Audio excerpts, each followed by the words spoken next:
Good morning, good afternoon, good evening, and good night, depending where you're joining us in the world. And welcome to another Decrypting Crypto live stream. And welcome to our usual Thursday evening or Thursday afternoon live stream where we discuss all different type of topics from economic education, financial literacy, and mindset. Now, today the plan is we are going to be talking about the IMF.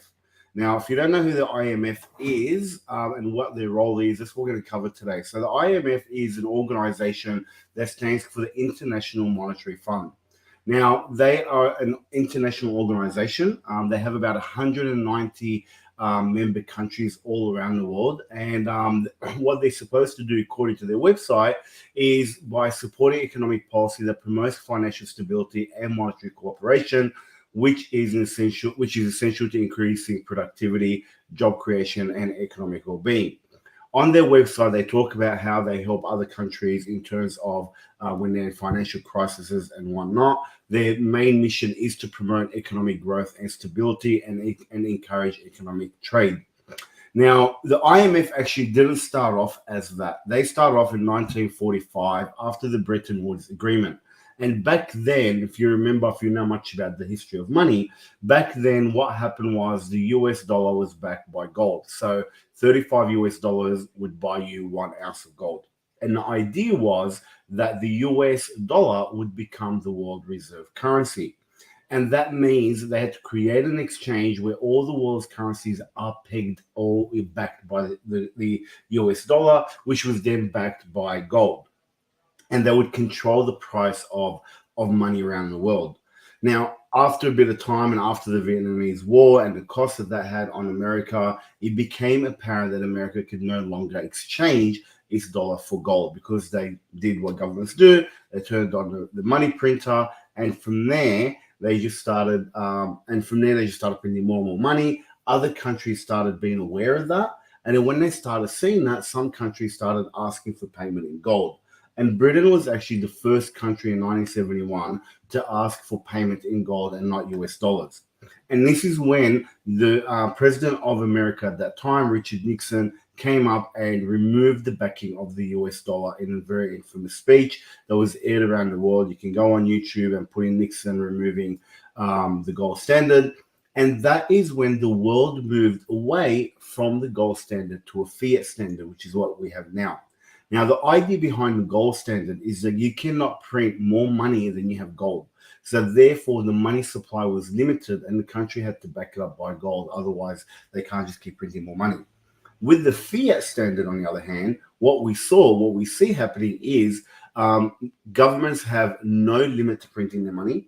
They continue printing money whenever they need it. They print it out to bail out banks, to bail out institutions, to bail out corporations, and they continue to do so without worrying about what they have to back it with. So now the current financial system that we live in is called a fiat system that's backed by debt. So money is now debt. The value of money comes from the debt that people owe. So as governments need more money, they go to the Reserve Bank. The Reserve Bank then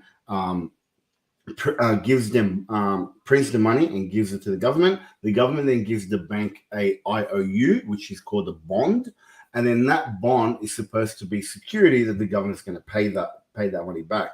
Then they go and sell that same bond to other countries around the world and get interest on it. And this is where we have the bond yield. So from the 1940s, it was when they first started out.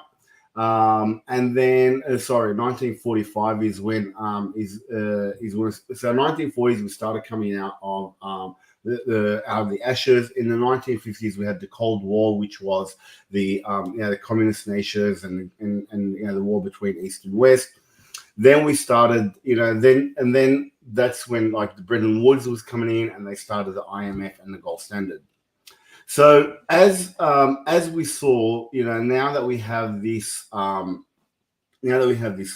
standard, now the IMF's role was no longer needed, because originally the reason why the IMF existed was to monitor and control the price of money that was backed by gold.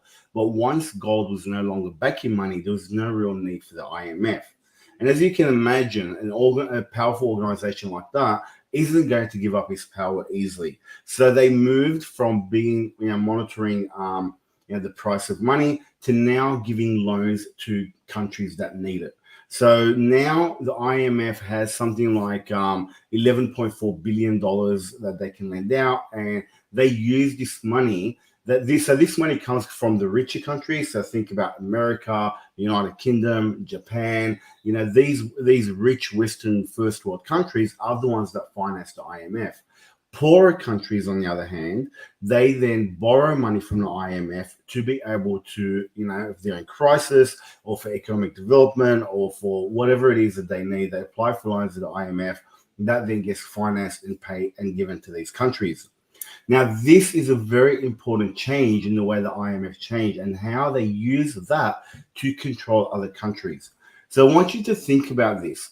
The way that it works is, US, UK, Japan, these rich, wealthy Western countries, they finance the IMF, they provide liquidity, which is what governments say now when they print money. Then the IMF uses that to give loans to poorer countries. Now, those loans don't come without conditions. They're not there just out of their own goodwill. Even the IMF themselves said, we're not a charitable organization, we're a financial institution.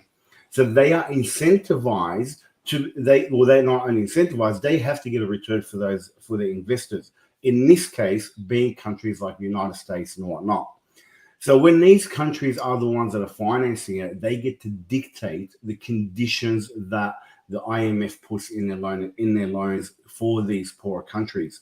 And the IMF has been criticized for interfering with a lot of poorer countries and putting loans in place that make it very hard on those countries to be able to pay those loans back, and also very, very harsh conditions.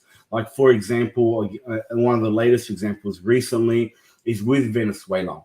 Venezuela, as we all know, their money started to get debased, it started to go down the drain, and they had hyperinflation. So they went to the IMF for help, and the IMF was going to help them out, or did help them out and gave them a loan. However, that loan came with the condition that they have to stop or be against cryptocurrencies, or not be friendly towards cryptocurrency and not have cryptocurrency regulation, and be very anti-cryptocurrencies in their country.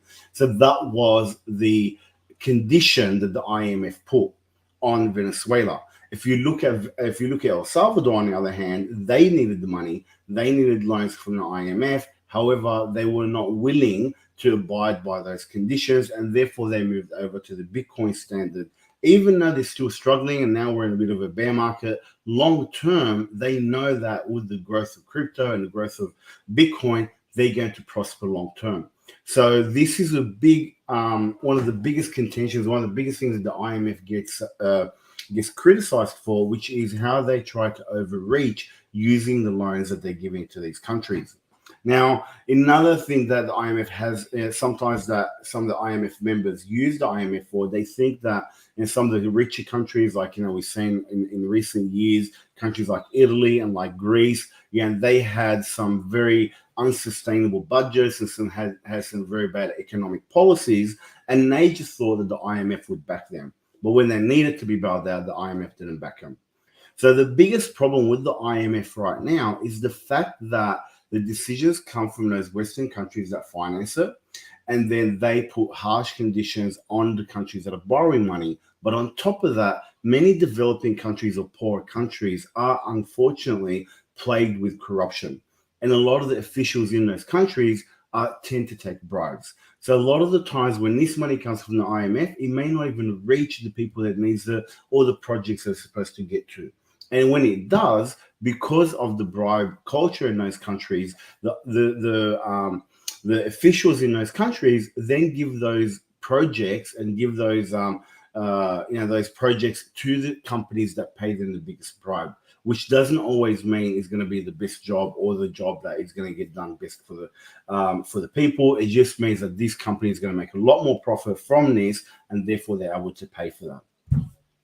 So in conclusion, the IMF was initially created to monitor money and the price of money around the world. When the gold standard was removed by Richard Nixon in 1971, then the IMF moved towards supposedly supporting financial growth and economic growth around the world and development. However, the way that it currently is, because it is pretty much dominated by rich Western countries, the poorer countries have to abide by those rules. And those countries then tend to only put what is in their best interest into the conditions into these loans, so that they are usually the ones that are prospering the most.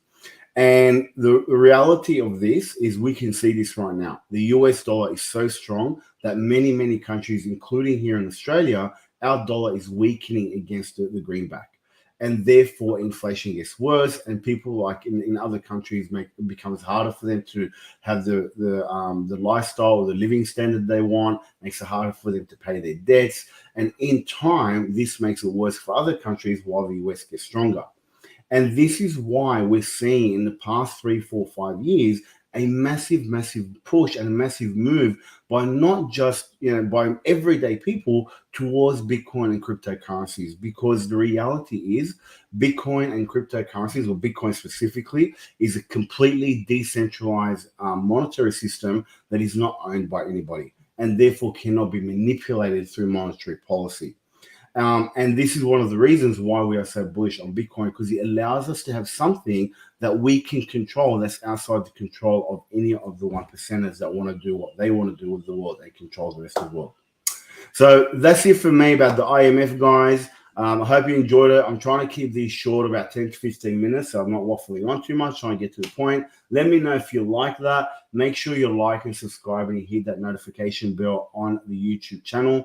And we'll see you tomorrow night at 5 o'clock for our usual DC live stream, where we're going to cover news, Twitter updates, adoption updates, and a market update. Looking forward to seeing you guys, man, and have a great night. Bye-bye.